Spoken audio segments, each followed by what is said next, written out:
तो श्रीमद्भागवतम द्वितीय स्कंद पंचम अध्याय श्लोक संख्या 9 शब्दात अनुवाद एवं तात्पर्य कृष्ण कृपा मूर्ति श्री श्रीमद अभय चरणारविंद भक्तिवेदांत स्वामी प्रभुपाद द्वारा। ब्रह्मोवाच सम्यक् कारुणिकस्येदं वत्सते विचिकित्सितं यद् अहं चोदितः सौम्या भगवद्वीर्यदर्शने।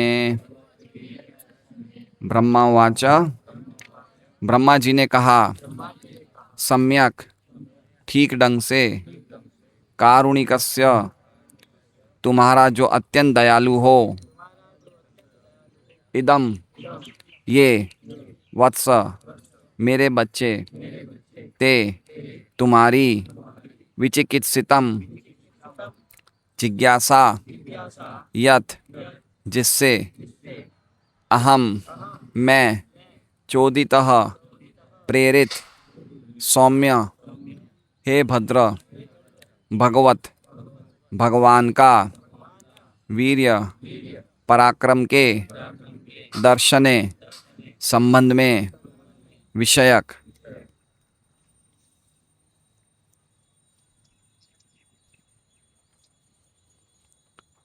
अनुवाद।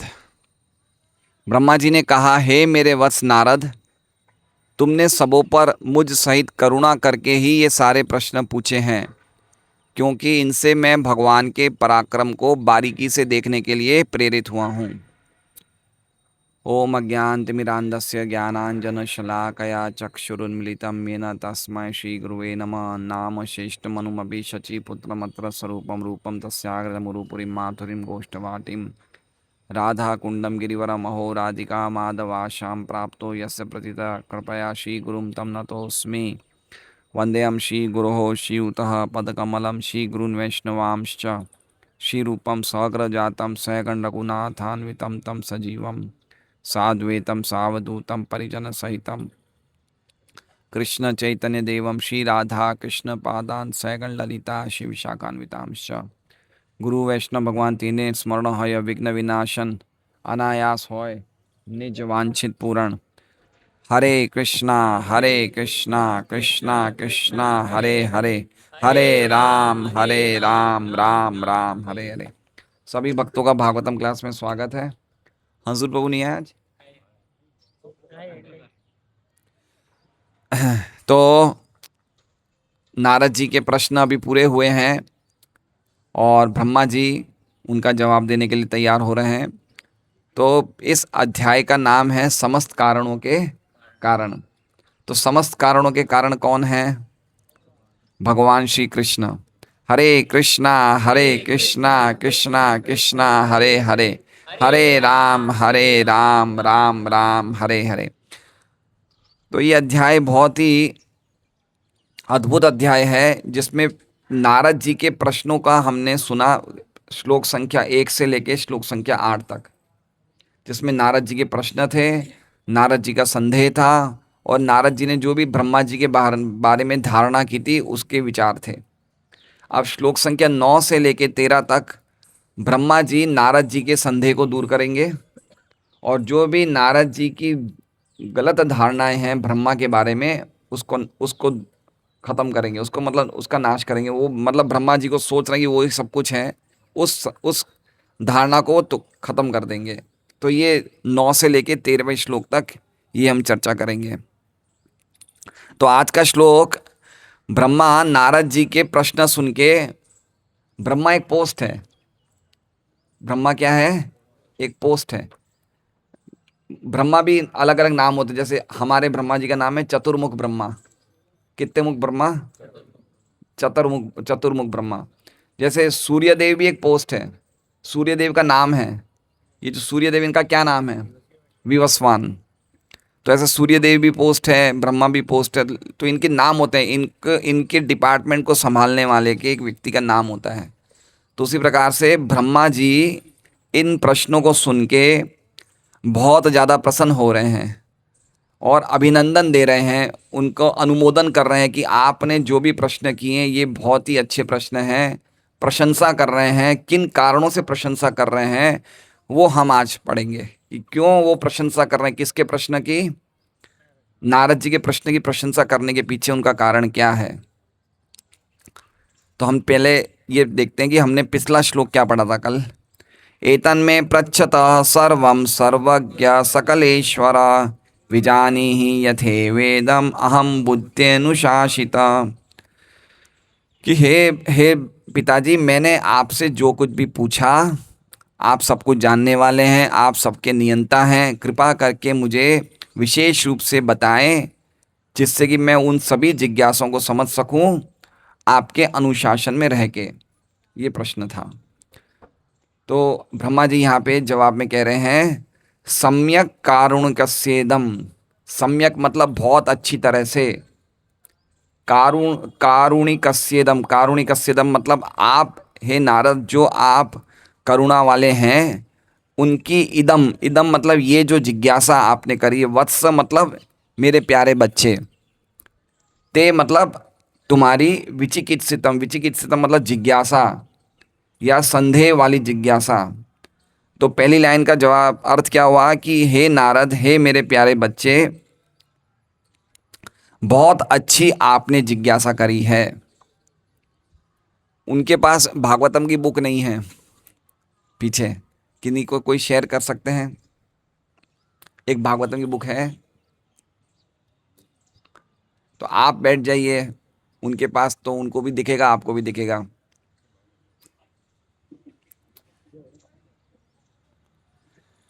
हम्म। तो आपकी जिज्ञासा कैसी है? बहुत अच्छी जिज्ञासा है, साधु, आपकी जिज्ञासा साधु है। हम्म। और आपने क्या किया है, आप करुणा वाले व्यक्ति हो, आपका स्वभाव है सब पे करुणा करने का, तो तुमने करुणा सब पे करी, सबके साथ साथ किस पे करी, मेरे पे भी करी। मतलब बाप बेटे को कह रहा है कि तुमने बेटा मेरे पे करुणा करी, है ना। करुणा का अर्थ समझ रहे हैं? करुणा करने का अर्थ क्या है? ब्रह्मा जी प्रथम जीव हैं और ब्रह्मा जी ये बता रहे हैं कि करुणा का अर्थ क्या होता है। करुणा का मतलब, क्योंकि आपने प्रश्न किए हैं इसलिए ये प्रश्नों से मुझे आनंद हो रहा है, क्योंकि ये प्रश्न से मुझे कृष्ण का स्मरण करने को मिल रहा है। इसलिए करुणा करने का अर्थ है कि कोई व्यक्ति किसी पे करुणा करे, इसका मतलब समझना चाहिए कि अगर कोई व्यक्ति सामने वाले व्यक्ति को कृष्ण का स्मरण करवा रहा है तो वो क्या कर रहा है, करुणा कर रहा है। करुणा का ओरिजिनल अर्थ समझ लिए, कौन बता रहे हैं? करुणा का डिक्शनरी मीनिंग नहीं चलेगा, ओरिजिनल अर्थ कौन बता रहे हैं? ब्रह्मा बता रहे हैं। क्या बता रहे हैं? कि अगर कोई व्यक्ति किसी को भगवान का स्मरण करवा दे तो वो व्यक्ति उस पे सबसे बड़ी करुणा कर रहा है। ये करुणा का अर्थ बता रहे हैं ब्रह्मा जी। तो आपकी जिज्ञासा बहुत ही अच्छी है। और कैसी जिज्ञासा है? संदेह भरी जिज्ञासा। संदेह में हमेशा जिज्ञासा होती है। संदेह था ना उन्हें कि मुझे ऐसा लग रहा है कि आपके अलावा भी कोई व्यक्ति है जो जो ईश परमेश्वर है। तो जिज्ञासा में संदेह होता है। तो आपकी संदेह भरी जिज्ञासा क्या है? बहुत अच्छी है। तो सम्यक का अर्थ समझ रहे हैं? सम्यक मतलब क्या हो गया? साधु या बहुत अच्छी। क्या अच्छी है? जिज्ञासा। आपकी जिज्ञासा मतलब जिज्ञासा वाला आपका प्रश्न बड़ा अच्छा है, क्योंकि वो प्रश्न मुझे क्या करवा रहा है? कृष्ण का स्मरण करवा रहा है, इसलिए आपका प्रश्न अच्छा है। और ऐसे देखिए सुखदेव गोस्वामी ने दूसरे स्कंद के शुरुआत में परीक्षित महाराज को कहा था, वरियान एष ते प्रश्न कृत लोको हितम नृप, कि आपका जो प्रश्न है बहुत ही महिमान्वित है, क्योंकि ये सभी लोगों के कल्याण के लिए है। क्यों? क्योंकि इसका संबंध किससे है? इनका संबंध भगवान श्री कृष्ण से है। तो उसी प्रकार से ये भी कह रहे हैं कि आपकी जिज्ञासा बहुत ही अच्छी है। तो सम्यक दो चीज़ों में यूज़ होगा, एक तो आपकी जिज्ञासा अच्छी है और दूसरा आपकी करुणा अच्छी है। क्या लिखा है? सम्यक कारुणिकस्येदम। सम्यक कारुण्य मतलब आपकी करुणा भी बहुत जोरदार है, क्योंकि आपकी करुणा खाली मेरे लिए नहीं है, सब लोगों के लिए है ना। बेटा बाप पे करुणा कैसे करेगा? बाप को भगवान का मार्ग बता के बेटा बाप पे करुणा करता है ना। इसलिए भागवतम में एक श्लोक है जो ऋषभ देव बोलते हैं। क्या श्लोक है रामाचार्य प्रभु, आप बताइए। हैं? नहीं, ये नहीं है। हंस प्रभु आप बताएंगे। हाँ,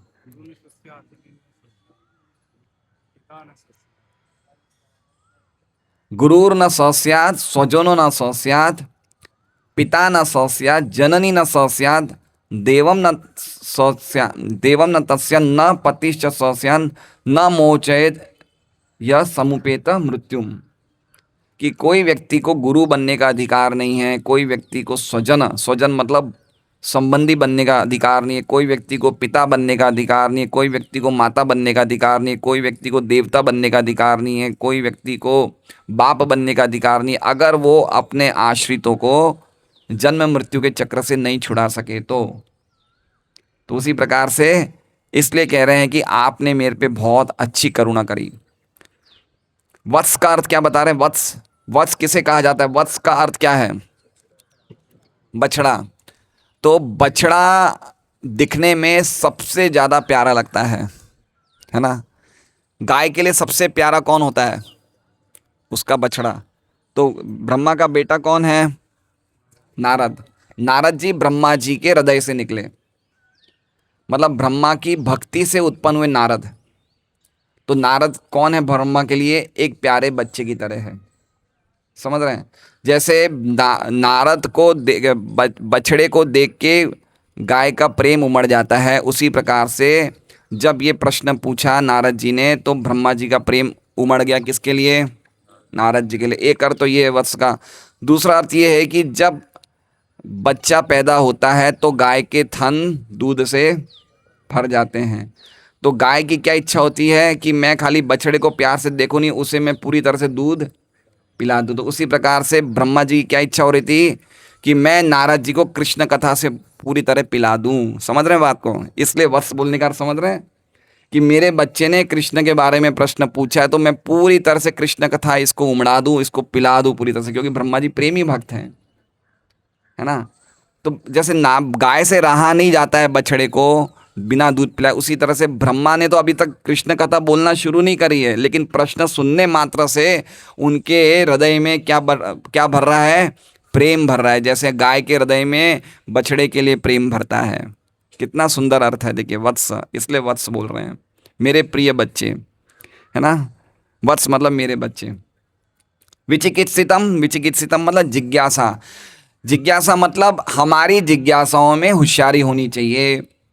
हम कोई भी गुरु से बात पूछे तो वो जिज्ञासा में कुछ विचार होना चाहिए, जिससे कि क्या हो? जिससे कि हमारी बुद्धि शुद्ध हो। खाली गुणगान करना अच्छा है गुरु का, लेकिन कुछ ऐसे प्रश्न पूछे जाने चाहिए जिससे कि लोगों का कल्याण हो, लोग मनन कर सकें। तो इसलिए कह रहे हैं कि तुम्हारी जो जिज्ञासा है संदेह पूर्वक, वो बहुत ही करुणा से भरी हुई है, बहुत ही अच्छी है। आगे कह रहे हैं यद अहम, यद मतलब क्योंकि इन जिज्ञासों से, यद, यद का मतलब समझ रहे हैं? यद मतलब, यतः मतलब क्योंकि उन जिज्ञासाओं से, तुमने जो जिज्ञासाओं करी उससे अहम मैं चोदितः, चोदिता मतलब प्रेरित हुआ हूं। प्रचोदिता ये शब्द सुना है? प्रचोदिता मतलब अच्छी तरह से मुझे प्रेरणा मिली है।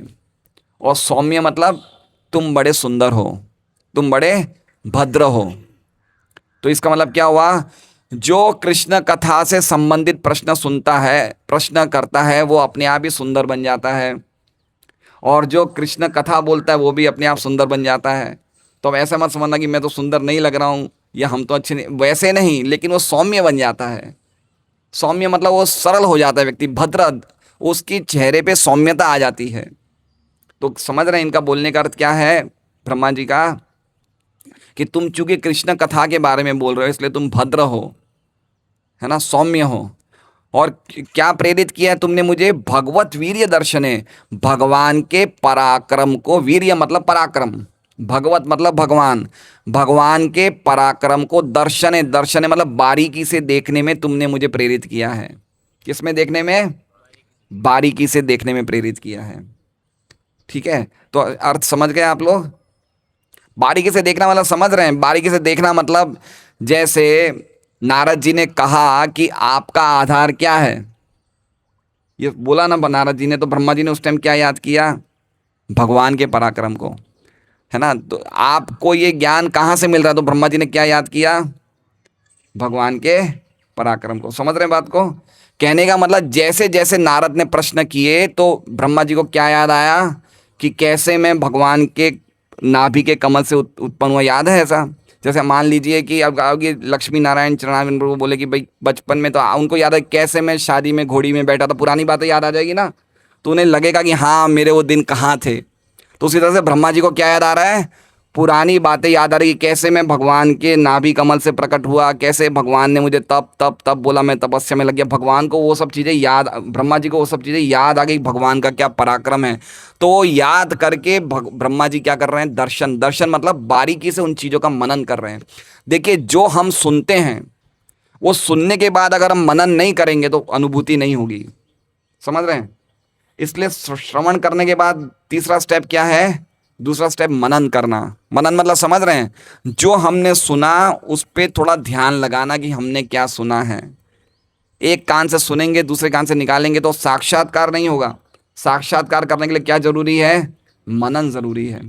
तो ब्रह्मा जी का दर्शन का अर्थ क्या हो गया? ध्यान से बारीकी से वो विचार करने लग गए कि क्या महानता है कृष्ण की, क्या महानता है। तो ये जितने भी प्रश्न नारद जी ने किए उन्होंने किसको याद दिलवाया? ब्रह्मा जी को, कृष्ण को याद दिलाया। इसलिए कह रहे हैं भगवान के पराक्रम को मैंने बारीकी से दर्शन किया जब तुमने ये प्रश्न किए। तो समझ गए आप लोग श्लोक का अर्थ? अब हम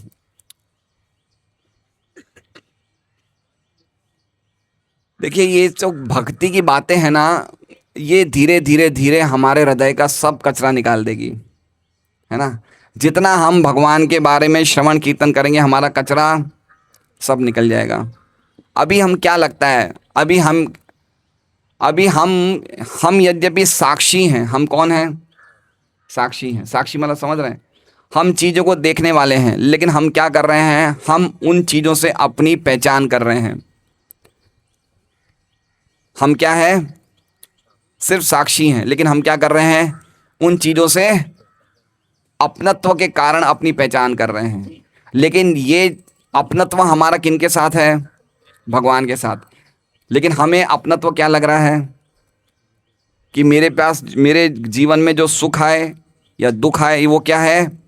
वो मैं अपना मान लेता हूँ। लेकिन वो अपने नहीं है। वो क्या है? वो खाली आप ऑब्जर्वर हैं। आप खाली देखो, वो आएंगे और जाएंगे। जैसे हम देखते हैं, हम सूरत में आते हैं, घर बनाते हैं, कुछ हमारा गाड़ी आती है, तो उसे कैसे देखना चाहिए? साक्षी की तरह। ये आएगा और चला जाएगा। लेकिन हम उसमें क्या लगा लेते हैं? अपनत्व लगा लेते हैं, ये मेरा है। एक्चुअली मेरे खाली भगवान हैं, लेकिन हम किस में लगा लेते हैं अपनत्व? कि ये आप खाली दृष्टा हैं, आप खाली देख रहे हैं। जैसे कभी कभी देखिए हम आएंगे, आने से हमारा कुछ काम धंधा लग जाएगा, कुछ घर बन जाएगा, तो चीज़ें आएगी और जाएगी, है ना। तो ये चीज़ें आएगी, हमें उसमें अपनत्व नहीं लगाना है। और कभी कभी हमें लगेगा भी हमने तो इतनी मेहनत नहीं करी थी, घर भी बन गया, कैसे सब हो गया अचानक, इतनी जल्दी हो गया, है ना। इसलिए गीता भागवत में नारद जी वेद व्यास जी को कहते हैं तस्सेव हेतो प्रयतेत कोविदो न लभ्यते यद भ्रमताम उपरित। इसलिए खाली उसी चीज के लिए प्रयास करो जो ब्रह्मांड के ऊपर के लोग से लेके नीचे के लोग तक नहीं मिले। वो क्या है? कृष्ण भक्ति। बाकी ये जो चीजें हैं सुख और दुख, ये तो काल के प्रभाव से आएंगे और जाएंगे।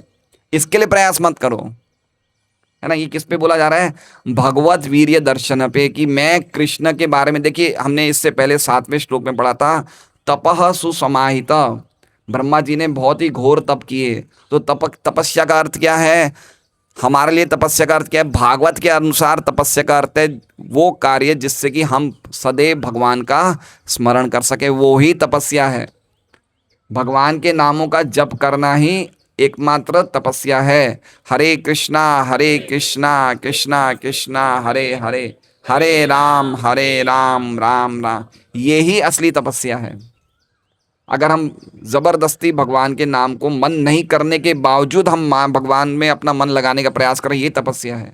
मन नहीं करेगा, मन नहीं करेगा, लेकिन हमें क्या करना है? मन को ज़बरदस्ती लगाना। यतो यतो निश्चलति मनस चंचलम अस्थिरम ततस्ततो नियम्यत आत्मनेव वशम नेद।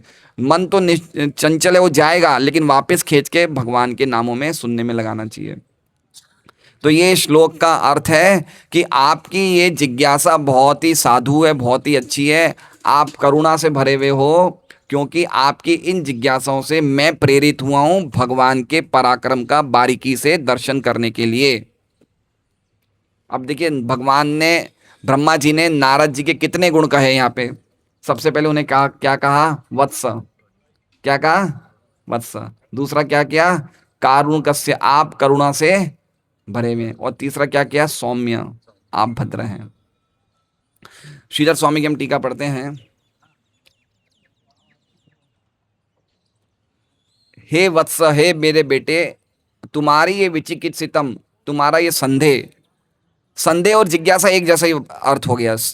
जिज्ञासा में संदेह होता है, ये प्रश्न योग्य है, ये अर्थ है। तुम दयालु हो, इसलिए तुमने प्रश्न किया है। ये जिससे कि भगवान के पराक्रम को प्रकट करने के धर्म में प्रवर्तित हुआ। अब भगवान के पराक्रम के बारे में मैं सोच रहा हूँ और उसके बारे में बोलने का मुझे मौका मिल रहा है, इसलिए तुम्हारा प्रश्न प्रशंसनीय है। देखिए, जगत में काफ़ी प्रश्न उत्तर चलते रहते हैं, लेकिन क्या सभी प्रश्न ब्रह्मा जी को प्रशंसनीय हैं? कौन से प्रश्न प्रशंसनीय हैं? जो प्रश्न हमें भगवान से संबंधित करते हैं वो प्रश्न प्रशंसनीय हैं। इसलिए हमें समझना चाहिए कि हमें गुरु के पास जाके ये नहीं बोलना चाहिए आप कैसे हैं। समझ रहे हैं? नारद जी ने पूछा ब्रह्मा जी से आप कैसे हैं? नहीं, कभी कभी हम लोग जाते हैं और गुरु को बोलते हैं एक बार आपके दर्शन करा दीजिए, लेकिन ऐसे दर्शन नहीं करना। दर्शन कैसे करना है? सुन के दर्शन करना है, कान से सुनना चाहिए, है ना। ये समझना चाहिए कि कैसे प्रश्न पूछे जाने चाहिए, कैसे जवाब हमें प्राप्त करने चाहिए गुरु से, वो ही असली दर्शन है। तो कह रहे हैं कि आपका प्रश्न प्रशंसनीय है, जिससे कि भगवान का पराक्रम प्रकट करने के धर्म में प्रवर्तित हूँ। इसलिए आपकी ने जो जिज्ञासा करी है वो मेरे पे बहुत बड़ी कृपा करी है। क्या करी है? कृपा करी है। विश्वनाथ चक्रवर्ती ठाकुर की हम टीका देखते हैं।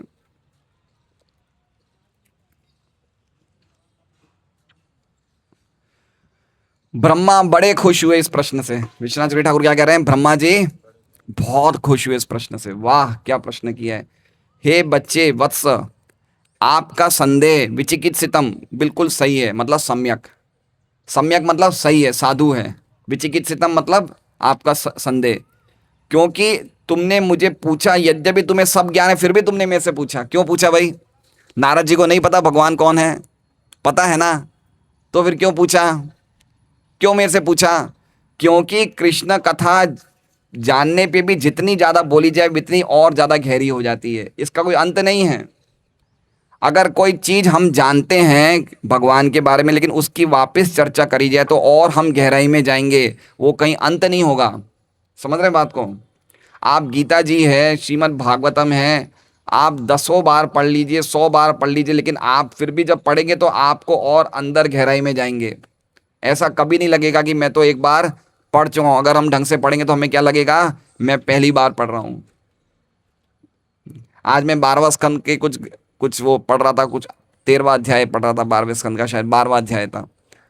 तो मैंने देखा ये तो मैंने पहली बार नहीं पढ़ा, पहली बार ही पढ़ा है, तो इससे पहले मैंने पढ़ा ही नहीं। यद्यपि इतनी बार पढ़ चुके, लेकिन क्या लगता है ये अभी पढ़ा है।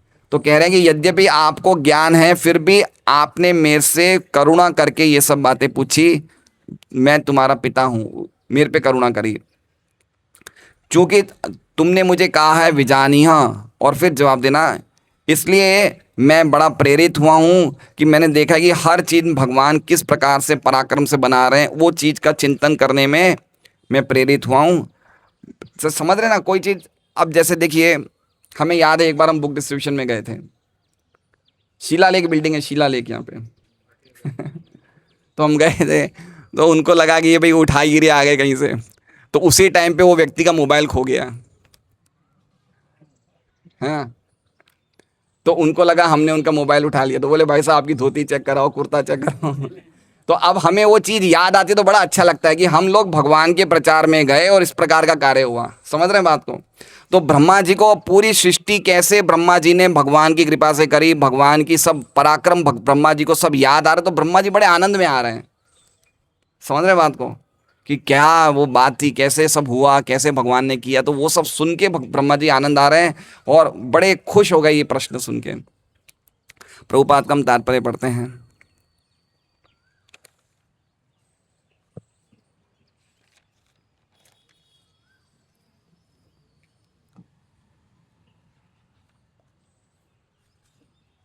तात्पर्य, नारद जी द्वारा प्रश्न पूछे जाने पर ब्रह्मा जी ने उनको बधाई दी। वाह बेटे, मेरे बेटे क्या प्रश्न पूछा, कांग्रेट्स, ऐसे बोलते ना, जियो मेरे लाल। ऐसे बड़ी बधाई दी नारद जी ने, नारद जी को ब्रह्मा जी ने दी। क्योंकि जब भी भक्तों से भगवान के विषय में प्रश्न पूछे जाते हैं तो वे अत्यंत प्रफुल्लित हो उठते हैं।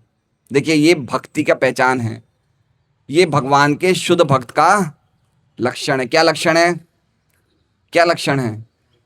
कि वो भगवान के बारे में चर्चा करने में सदैव उत्साहित रहते हैं, सदैव उत्साहित रहते हैं। वो कभी नहीं थकते, उनको लगता है कि मैं और बोलूं और बोलूं और बोलूं। हम देखते हैं चैतन्य चैतामृत में रामानंद राय के पास प्रद्युम्न मिश्रा आए, बोले आप मुझे कृष्ण कथा सुनाइए। तो रामानंद राय सुबह बोलना शुरू किए, शाम हो गई, उनको पता ही नहीं चला, कृष्ण कथा चलती रही चलती रही। तो जो शुद्ध भक्त का लक्षण क्या होता है? वो हमेशा प्रफुल्लित हो जाते हैं भगवान के बारे में बोलने में और बड़े उत्साहित होते हैं। वो कभी भी ऐसा नहीं कि किसी ने प्रश्न पूछा तो उनको गुस्सा आ गया, ऐसा नहीं होना चाहिए।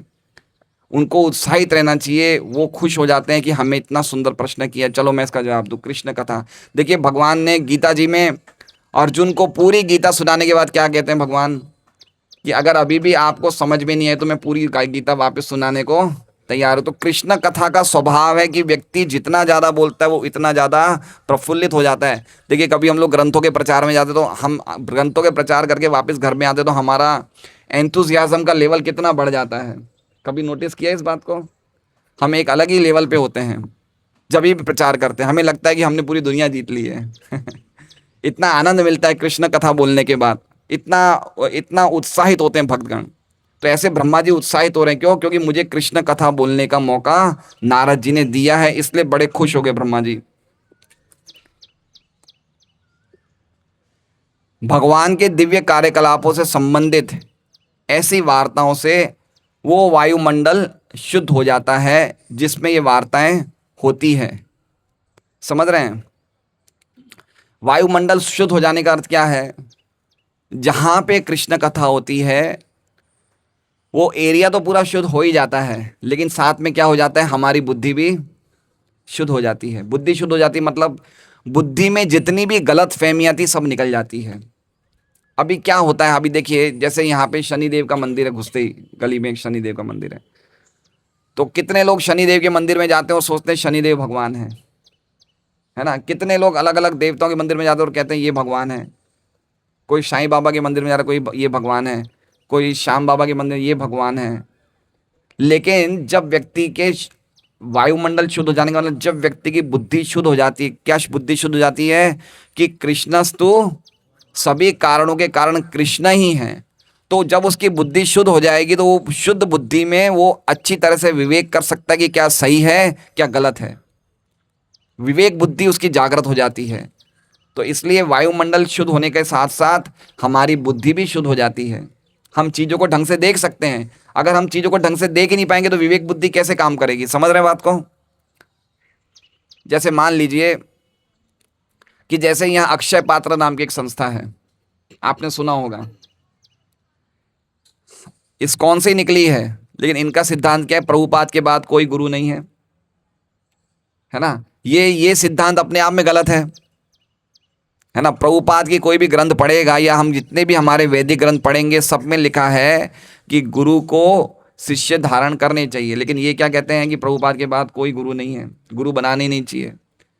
तो ये प्रकार के जो कुसिद्धांत हैं वो कुसिद्धांतों से हमारी बुद्धि शुद्ध हो जाएगी जितनी ज़्यादा हम कृष्ण कथा की चर्चा करेंगे। इसलिए कह रहे हैं सिद्धांत बलिया चित्ते न कर आलस।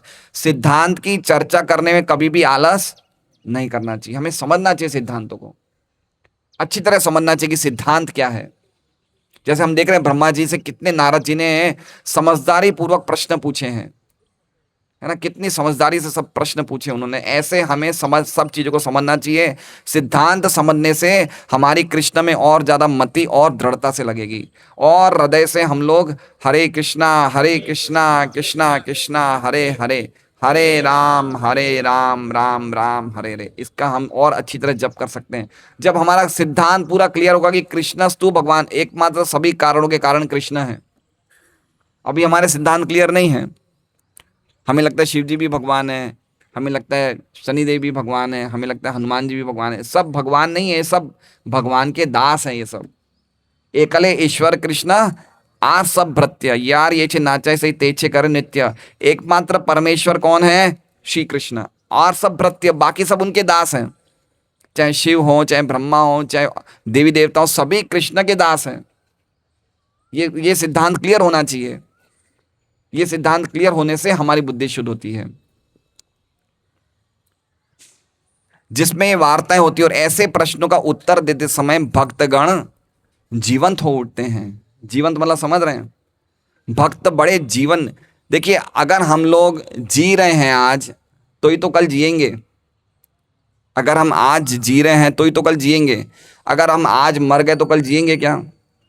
तो कृष्ण कथा क्या करती है? हमें जीवन बना देती है। कृष्ण कथा हमें जीना सिखाती है ना। कृष्ण कथा के बिना हम सूख जाएंगे, और सूख रहे हैं। बिना कृष्ण कथा मतलब मरण निश्चित है। कल हमारे भक्त पूर्णानंद प्रभु गांव चले गए, कोई डेथ हो गई, तो मैंने कहा आप कितने दिन रहेंगे? बोले मैं 7-8 दिन वहीं रहूँ। 7-8 दिन रहेंगे वो? तो मैंने कहा ठीक है, आप जाइए, अटेंड करके आ जाइए, 1 दिन 2 दिन में आ जाइए, लेकिन 7-7 दिन हम कृष्ण कथा के बिना कैसे रह सकते हैं? तो ये सब सिद्धांत की बातें हैं। हमें समझना चाहिए कि हमारी उम्र अब हो गई है, 40-50 साल की उम्र हो जाए तो हमें किसकी तैयारी करनी चाहिए? हमें अब रिटायरमेंट की तैयारी करना चाहिए। रिटायरमेंट का अर्थ है अब हमें कृष्ण कथा में अपना मन लगाने की तैयारी। तो जितने भी रिश्तेदारी हमने हैं उसको एक नियम में पालन करें। ऐसा नहीं कि हम कोई डेथ हो गई तो हम 8-8 दिन वहाँ बैठे हैं। ये कहीं सिद्धांत है? देखिए आप पहला स्कंद पढ़िए भागवतम का, क्या लिखा हुआ है उसमें? क्या लिखा हुआ है? जब पांडवों को पता चला कि भगवान अपने धाम चले गए हैं, तो युधिष्ठिर ने अपने भाइयों तक की नहीं सुनी, सीधा निकल गए सब राजपाट छोड़ के। एक उदाहरण मिलता है हमें। दूसरा उदाहरण क्या मिलता है? नारद जी 5 साल के थे, उनकी माता जी की मृत्यु हो गई, उन्होंने यहां तक कि अंत्येष्टि क्रिया भी नहीं करी है। ऐसे उदाहरण क्यों दिए जाते हैं? इसका मतलब ये नहीं कि हम नहीं करें अंत्येष्टि क्रिया, ये बात नहीं कही जा रही, लेकिन कहने का मतलब ये है कि अगर हम बाकी कामों के चक्कर में कृष्ण कथा को चूक जाए तो हमसे बड़ा मूर्ख कोई नहीं है। ये हमारी लाइफ, ये हमारा वो है, क्या कहते हैं, जीवनी है, ये जीवनी देने वाली है।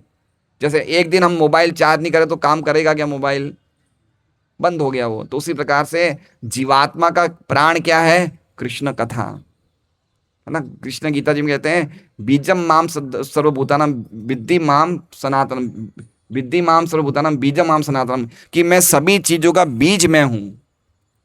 इसलिए हमें समझना चाहिए कि हमें अपने जीवन को इस प्रकार बनाना चाहिए कि अगर हम 50-55 साल के हो गए, कोई चलो हमारे घर में कोई डेथ हुई तो ठीक है, हमें कुछ ना कुछ जो क्रियाएं करनी है, लेकिन इसका मतलब नहीं कि 7 दिन हम कृष्ण भक्ति नहीं करें। या अगर हमारे घर में कोई गृह प्रवेश है, शादी है, तो चलो 4-5 दिन माला ढंग से नहीं करें। नहीं, ऐसा नहीं होना चाहिए। भक्ति कोई भी समय रुकनी नहीं चाहिए। नित्य, ये जीवात्मा का नित्य धर्म है कृष्ण भक्ति करना। हम देखेंगे 4थे स्कंद में किनका उदाहरण है? पृथु महाराज का। उनका जब शरीर शांत हो जाता है, उनको जब शरीर त्यागता है, तो उनकी वाइफ क्या नाम था? अर्ची देवी। तो कुछ समय के लिए उन्होंने शोक हुआ, तुरंत उनको पृथ्वी महाराज को वो अंत्येष्टि क्रिया उन्होंने अपनी वाइफ नहीं किया, क्योंकि कोई नहीं था वन में, और थोड़ी देर शोक हुआ और फिर वो शांत हो गई। मतलब कहने का मतलब कि हमें समझना चाहिए कि दुनियादारी के जितने रिश्ते हम निभाएंगे और ज़्यादा उसमें गहरे गहरे चले जाएंगे, और अपना जो मूल उद्देश्य है उससे हम चूक जाएंगे। तो यहाँ मैं बहुत देखता हूँ, जब यहाँ हमारे भक्त हैं, जब राजस्थान जाते तो वो वापस लौटते ही नहीं हैं, ऐसे चले जाते हैं। अरे भाई कोई काम पटा के आ जाइए 2-4 दिन में, या तो हम प्रचार करने जा रहे तो बहुत अच्छी बात है, और प्रचार नहीं करते तो फिर क्या होता है। इसलिए हमारे आचार्य वैष्णव चैतन्य महाप्रभु बोले कि असत्संग त्याग ए वैष्णवाचार, कि जो व्यक्ति भगवान के भक्त नहीं है उनसे ज़्यादा संग रखने से हमें उनकी बुद्धि प्राप्त होगी, हम भी भक्ति में ढीले पड़ जाएंगे। इसलिए तो हमने भक्तों का संग बनाया कि हम भक्तों के संग को भक्तों के बीच में बैठेंगे तो भक्ति में वृद्धि होगी, और अभक्तों के बीच में बैठेंगे तो हमारी भक्ति में ढीलापन आ जाएगा। तो भक्ति में वृद्धि होने का मतलब भक्ति जीवंत, हम जीवंत बन जाएंगे। तो इसलिए कह रहे हैं कि कृष्ण कथा से हम उत्तर देने वाले, जिसमें प्रश्न का उत्तर देते समय भक्तगण जीवंत हो उठते हैं। ये प्रश्नकर्ता और उत्तरदाता दोनों को ही शुद्ध करने वाली है। कृष्ण कथा किनको शुद्ध करती है? जो प्रश्न करने वाला है उनको, जो प्रश्न को जवाब देने वाला है उनको, और जो लोग सुनने वाले हैं उनको। तो हमारे हृदय में प्रश्न है नहीं है? है नहीं है? बताइए। हम लोग कल हम लोग कथा सुनने आएंगे, भागवत सुनेंगे, तो हमारे हृदय में कोई प्रश्न होगा? क्या प्रश्न होगा कि आज क्या सुनने वाले हैं? तो प्रश्न हुआ नहीं हुआ ये कि आज क्लास में क्या चीज़ें सुनेंगे? प्रश्न हुआ नहीं हुआ? तो हम सब लोग प्रश्न लेके आए नहीं है, जिज्ञासा रहते थे कि आज क्या सुनेंगे। तो जो भी व्यक्ति प्रश्न लेके आता है और जो प्रश्नों का जवाब मिलता है, सब शुद्ध हो रहे हैं।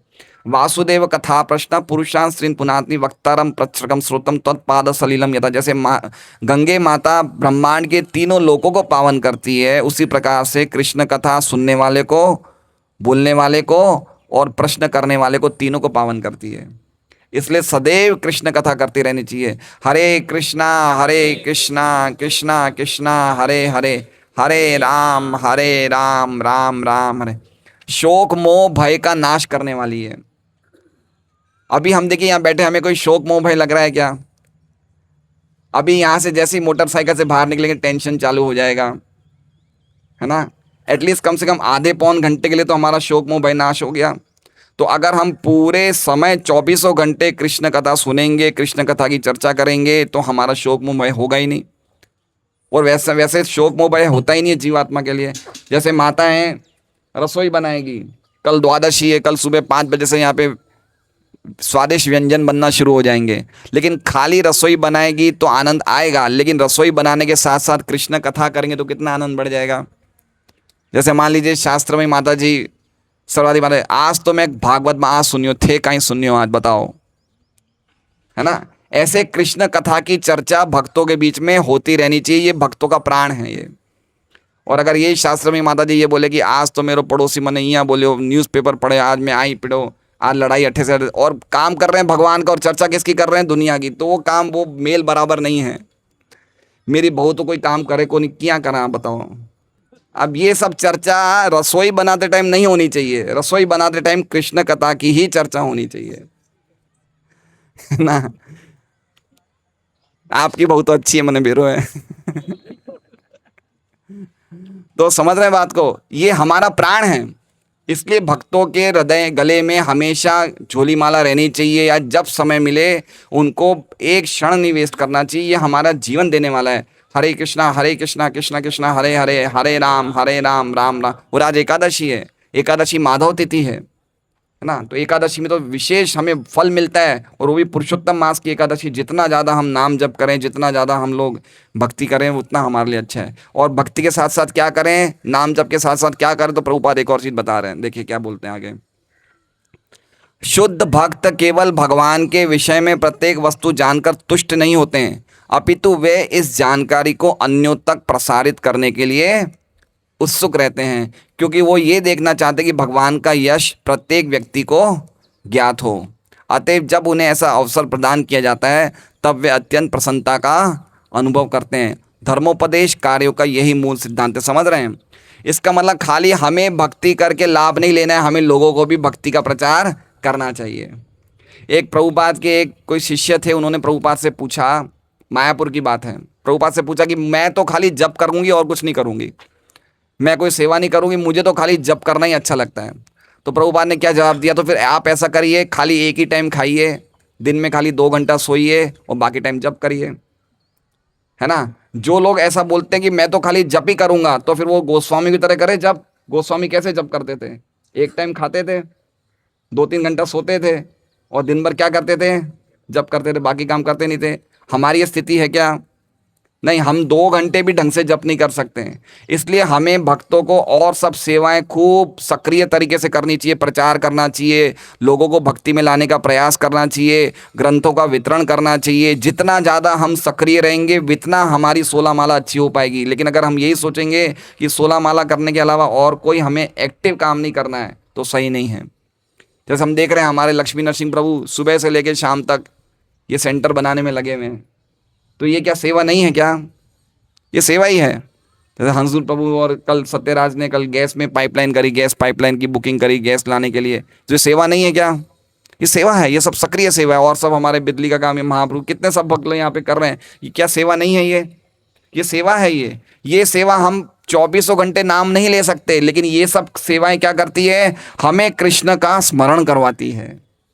इसलिए ये नाम लेने के बराबर है। ये समझ रहे हैं? इसलिए प्रभुपाद ने पूरा सिस्टम ऐसा बनाया है, सुबह मंगल आरती, 16 माला जप, भागवत कथा बोलना, रीडिंग करना, प्रचार करना, लोगों को भक्ति में लाना, ग्रंथों का वितरण करना। ये सब करने से 24 घंटे हमें कृष्ण की स्मृति रहेगी, जो हमारे जीवन का असली कार्य है।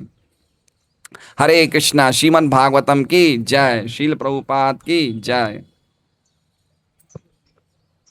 कोई प्रश्न पूछना है तो पूछ सकते।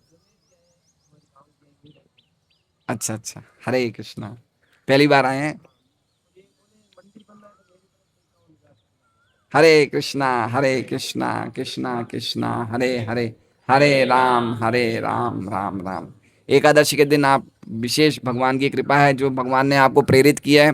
देखिए, नारद जी ने प्रेरित नहीं किया है, कृष्ण ने नारद जी के द्वारा ब्रह्मा को प्रेरित किया है।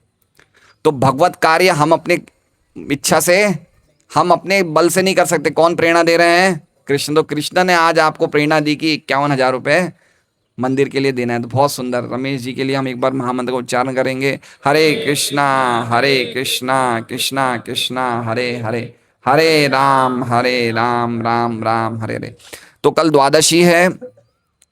आज एकादशी के दिन हम लोग प्रसाद में खाली फल रखते हैं, और द्वादशी पे पूरा प्रसाद रहेगा। तो आप लोग सब फल प्रसाद लेके जाइए। लेकिन उससे पहले हम लोग एक चौराष्टकम नाम का भजन गाएंगे। बहुत सुंदर भजन है, तो आप लोग ग्रुप में डाल दीजिए। होगा सबके ग्रुप में, कल का डाला वही है। हाँ सही बात है। रमेश जी आप पास में रहते, आइए। मेरा निवेदन है, देखिए ये कृष्ण कथा देवताओं को भी दुर्लभ है जो हमें मिल रही है यहाँ पे। ये आसान नहीं है, ये है ना। कोसी के बहुत बहुत जन्मों के फल, पुण्य फल संचित होते हैं तो कृष्ण कथा सुन पाता है। हर एक जना नहीं सुन पाता। अभी हमारे साथ ये कमलेश भाई आए, फर्नीचर का काम करते हैं। मैंने ये को मंदिर का ऑल्टर बनाने के लिए आए, तो मैंने कहा कमलेश जी जब आप आए हैं, जा रहे थे, मैंने कहा कृष्ण कथा सुनिए। तो कृष्ण कथा सुनी इन्होंने, है ना। तो कृष्ण कथा सुनना सबके बस की बात नहीं है। कोई बहुत बड़ी भगवान की कृपा होती है, भक्तों की कृपा होती है, तो ही कृष्ण कथा सुन सकता है। तो नियमित रूप से हम यहाँ आते रहें और कृष्ण कथा का लाभ लेते रहें, जिससे कि हम शोक मोह भय से मुक्त हो सकें। हरे कृष्णा। तो ये भजन अभी हम, धीर कृष्ण प्रभु।